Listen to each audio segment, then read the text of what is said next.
বাসায় কেউ না থাকায় বয়ফ্রেন্ডকে রুমে নিয়ে আসলো।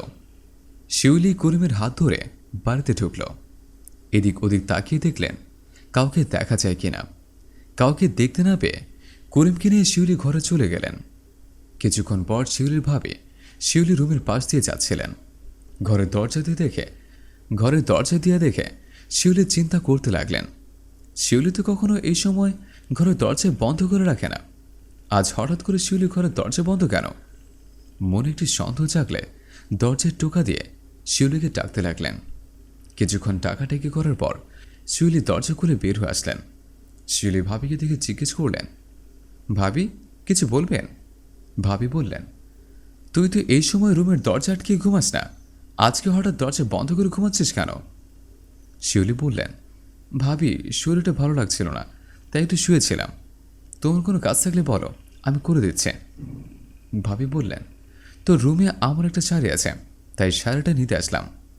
ভাবি এই কথা বলে ঘরে ঢুকতে যাবে শিউলি ভাবির হাত ধরে বললেন, তুমি এখানে দাঁড়াও, আমি এনে দিচ্ছি। শিউলির হাত ধরে দেখে ভাবির সন্দেহটা আরও বেড়ে গেল। তাই ভাবি শিউলিকে সরিয়ে ঘরের ভিতরে চলে গেলেন। ঘরের ভিতরে ঢুকে দেখলেন করিম বসে আছে খাটের উপর। শিউলি পিছনে গিয়ে ভাবির হাত ধরে বললেন, ভাবি ওর নাম করিম, আমরা দুজন দুজনকে অনেক ভালোবাসি। আসলে তোমার ভয় আমি আগে বলি নাই।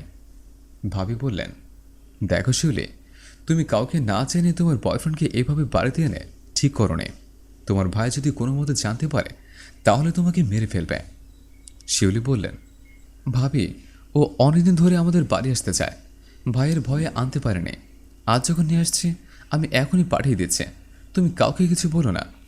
করিম ভাবির কাছে এসে অনুরোধ করতে লাগলেন, ভাবি আমরা দুজন দুজনকে ভালোবাসে, আমার ইচ্ছে ছিল আপনাদের বাড়িটা দেখার, তাই আমি শিউলিকে বুঝিয়ে নিয়ে এসেছে।